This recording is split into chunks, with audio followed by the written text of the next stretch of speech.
Bienvenue, voilà, je m'appelle Estelle, Stella Bien-être. Moi, je travaille dans le bien-être, je propose des massages bien-être et des soins énergétiques à Montréal. Et aujourd'hui, j'avais envie en fait de transmettre un petit peu cette passion, la passion de mieux-être, de bien-être, de bien vivre.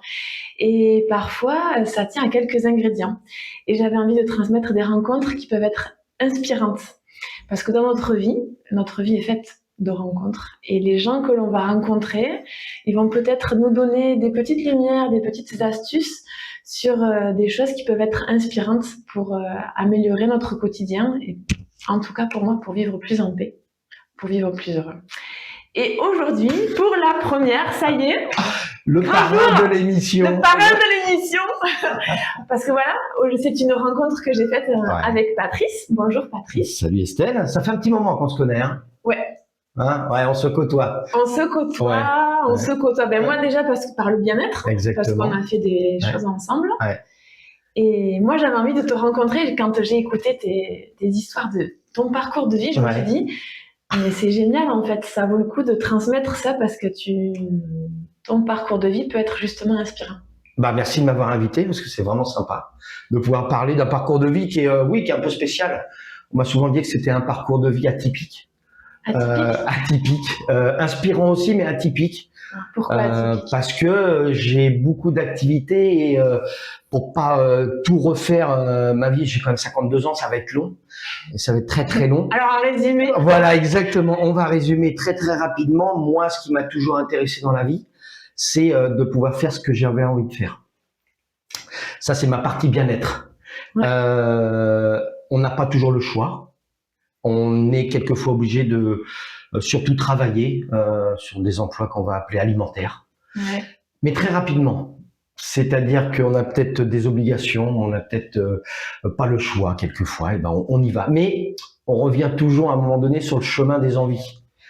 C'est ça. Personnel ou professionnel. Alors moi, je suis parti avec un parcours scolaire très rapide jusqu'au bac. Okay. Les études n'étaient pas faites pour moi, donc je suis parti assez rapidement à l'étranger, pendant 18 ans en Espagne. Et je pense que c'est là où ça a révélé un petit peu l'envie d'avoir une vie comme je l'entendais moi. Ça veut dire quoi une vie comme on l'entend? On est obligé de se la construire nous-mêmes. C'est-à-dire que la problématique, c'est que si on écoute la famille, les amis, on va rester dans un carcan. Moi, pas de diplôme, pas de spécialité spéciale, pas de choses. Donc, j'aurais pu galérer. Ouais. Vulgairement, populairement. J'aurais pu galérer. J'ai eu cette opportunité-là de partir en Espagne avec ma femme, qui était étudiante, elle, en franco-espagnol. Et ça m'a permis de m'ouvrir et de me dire, bon, la vie, c'est celle-là. Ma décision de partir en Espagne a déjà été une difficulté familiale. Ah oui, tu veux dire que ça ne correspondait pas au choix. Qu'est-ce que tu vas faire? Mais il ne parle pas la langue. Mais dans quelle aventure tu pars? Et ça a été le début. Mais tu t'es dit, je le fais quand même. Je ne veux pas m'arrêter. Je ne veux pas passer à côté de l'opportunité. Ça peut marcher ou ne pas marcher.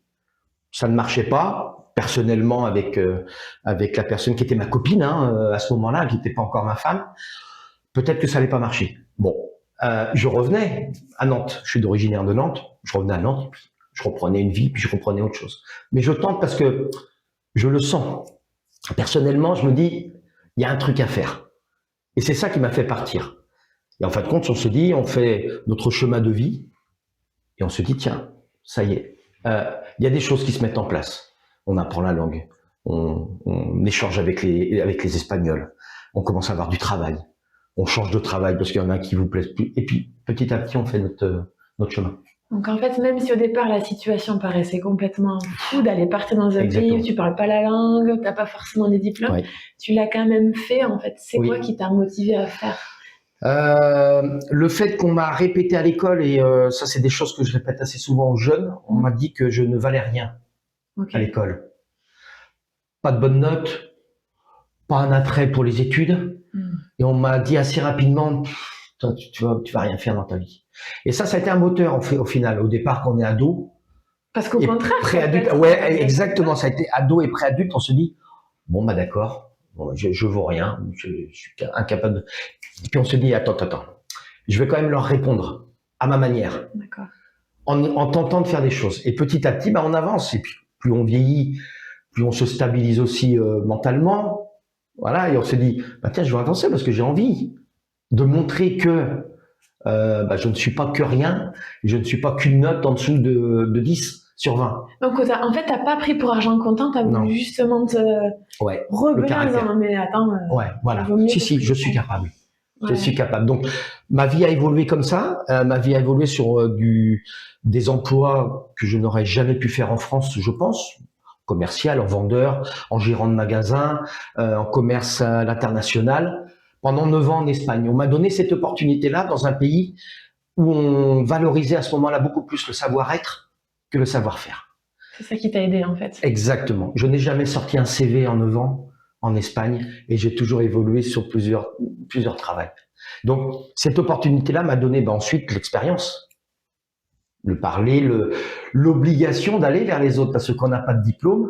Ce que je dis souvent aux jeunes aussi, c'est que la porte est entrouverte comme les autres, mais elle va être beaucoup plus dure à ouvrir totalement. Oui, ça veut dire que toi, t'y croyais quand même, parce que c'est plus dur à ouvrir. On pourrait dire on va faciliter ceux qui ont les diplômes.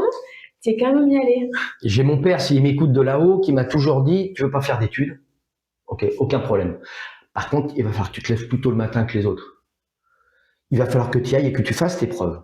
C'est-à-dire que peut-être ceux qui ont des diplômes ont la possibilité de demander des choses avant de commencer un travail. Toi, il va falloir que tu le fasses à l'inverse. Là, il va falloir que tu ailles, et quand tu auras fait tes preuves, la personne va te dire, ok, ça vaut le coup, là maintenant on va travailler ensemble. Et j'ai toujours gardé ça en tête, même maintenant. Il faut faire ses preuves tous les jours. Et de toute manière, on a le fruit du travail qu'on fait. C'est plus dur, mais c'est aussi une voie. C'est plus dur, mais on y arrive. Exactement. Et ça permet aussi de ne pas écouter toujours le carcan social, comme je disais. Ouais, c'est ça. Ça serait quoi le message que tu as à transmettre pour des gens qui ont envie de réaliser des rêves, qui sont pas sûrs? Ce sont ces deux messages-là. Le premier, ne pas écouter obligatoirement ce qu'on vous dit autour de vous. Okay. Ça c'est une chose. Si vous y croyez, parce que moi je suis très sur la sensation qu'on a. Personnellement, j'ai besoin de personne pour me dire si je dois aller là ou je dois aller là. Je le sens, j'y vais. Je le sens pas, j'y vais pas. Tu le sens. Alors moi, je dirais que j'appelle ça de l'intuition. C'est possible. Tu mets les mots sur ce que moi je ressens, c'est très bien. Ce qu'on ressent, c'est l'intuition. Ouais. L'intuition, c'est notre boussole, en fait. C'est ça qui nous guide. Voilà. J'ai l'impression que c'est ça qui était important chez toi. Une sensation de destin. De dire, tiens, je vais aller jusque-là. Et même pour la vie en général, si on parle un peu plus de vie complète, on va aller jusqu'à ce qu'on va nous donner la possibilité d'aller. On peut avoir un accident de voiture, malheureusement, on peut avoir une grosse maladie, on peut avoir quelque chose, et ça s'arrête. Mais moi, j'ai toujours appris, et j'essaie de transmettre ce message-là de profitons du moment qu'on a là. Là, je suis avec toi, on discute, c'est un moment super agréable. Ce moment-là, on va jamais me l'enlever. Il peut m'arriver quelque chose dans 1 heure, 2 heures, 3 heures. C'est pas grave, parce que ce moment-là, je l'ai eu. Alors ça, je me rappelle, tu me l'as déjà dit, j'ai vraiment l'impression que ça, c'est quelque chose qui est important. Oui, exactement. Le fait de se dire, enfin moi, je l'interprète comme ça avec mes mots. Oui. La vie est un cadeau et c'est de profiter maintenant, quoi. Oui, je sens vraiment que c'est pas d'attendre. Tu me parlais un jour qu'il y avait une différence entre la France et l'Espagne. Oui. En France, on attend la retraite. Exactement. Et tu disais qu'en Espagne, on est plus là, quoi, à profiter. Alors qu'on a tous des exemples dans la famille de drames familiaux, de décès, où la personne a travaillé toute sa vie pendant des années, des vingtaines, des trentaines d'années, et qui arrive à la retraite et qui a envie d'en profiter. Et là, il y a un problème. Et là, il n'est plus là pour en profiter. Donc, pourquoi ne pas en profiter maintenant? Sur des petites choses, il ne s'agit pas de faire de grandes choses, mais de venir te voir ici et discuter avec toi 10 minutes. Ça, c'est des choses qu'il faut qu'on fasse au quotidien. J'ai l'impression que c'est ce qui t'anime quand même. Ah oui. Que dans ton quotidien, tu as toujours ces petits cadeaux-là. Moi, il me faut ça. Il me faut ça dans ma journée. C'est ça qui me fait me lever et qui me fait me lever avec le sourire. Alors après, j'ai le travail de journaliste et d'animateur sur Radio 4. Ah oui, j'ai pas précisé quand même. Mais tu travailles à Radio 4. Mais voilà. Non, on y vient. Ne t'inquiète pas, on va y venir. Non, mais voilà. Actuellement, je suis animateur et journaliste et c'est ça aussi qui me fait lever le matin avec le sourire parce que je vais à la rencontre des gens. Je raconte des histoires. j'apprends tous les jours avec des personnes autour de moi. Donc c'est ça qui m'intéresse. Justement, moi, l'émission que je fais, c'est Rencontres inspirantes. Toi, c'est dans ton quotidien. C'est Oui, ces rencontres oui. qui te nourrissent. Moi, ça m'inspire. Aussi, Tout le monde m'inspire. Et je prends ce que je peux prendre par rapport à mon caractère, par rapport à ma vie personnelle, à ma vie professionnelle, mais je prends. Et il y a toujours quelque chose à prendre avec quelqu'un. Même si au départ, ça peut être peut-être plus compliqué sur le travail, parce qu'on a des gens qui sont moins à l'aise avec le micro, qui sont un peu plus fermés. Mais moi, ce que j'aime bien, c'est gratter derrière la carapace. Je comprends. C'est gratter et voir que derrière chaque personne, il y a toujours une petite pépite qui se cache. Et toujours être confiant dans ce qu'on fait. Quand on y croit, on y va. Si on n'y croit pas, on arrête. Ok. Et on passe à autre chose. Quand on y croit. Retenez bien, on va vous l'écrire. Écrivez-le.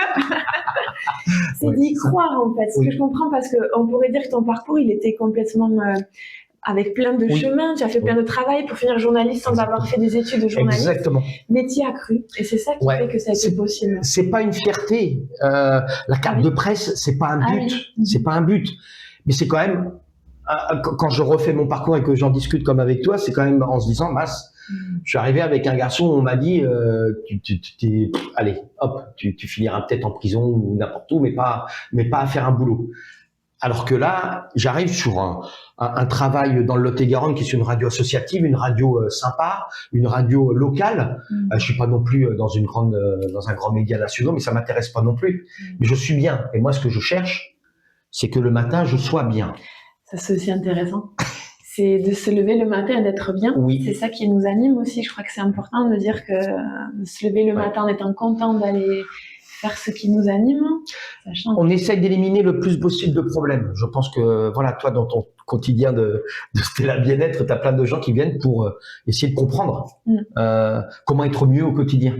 Et moi, je me dis qu'il y a des choses qui peuvent être enlevées, des problématiques qui peuvent être enlevées au quotidien. On en a, on ne pourra pas se les enlever.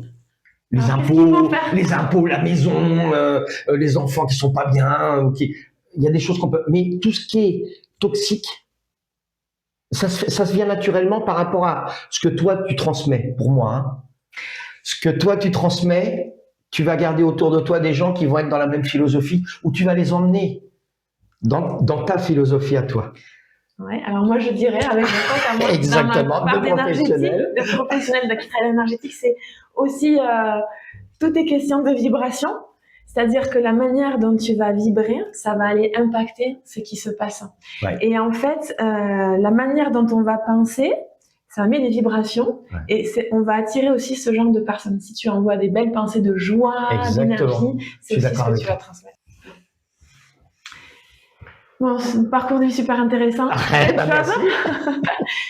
Patrice, si tu avais un message à transmettre là, aux personnes qui nous écoutent, qui nous voient, qu'est-ce que tu aimerais leur dire? Ça va être rapide. Ne jamais douter de soi. Tout droit. Malgré les obstacles, vous allez peut-être dévier un peu à un moment donné. Mais allez-y. Et comme ça, vous allez vous lever le matin avec un grand sourire. Et puis vous finirez peut-être dans l'émission d'Estelle. Stella Bien-être, à un moment donné. C'est ça le plus important, c'est la finalité. Patrice, merci. Ouais, merci à toi de m'avoir invité. Plein de belles choses. De continuer de vibrer, d'aimer la vie, de la croquer, de partager ta passion de vie. Exactement, t'inquiète pas. On va continuer. J'en doute pas. Très vite. À bientôt. Très vite.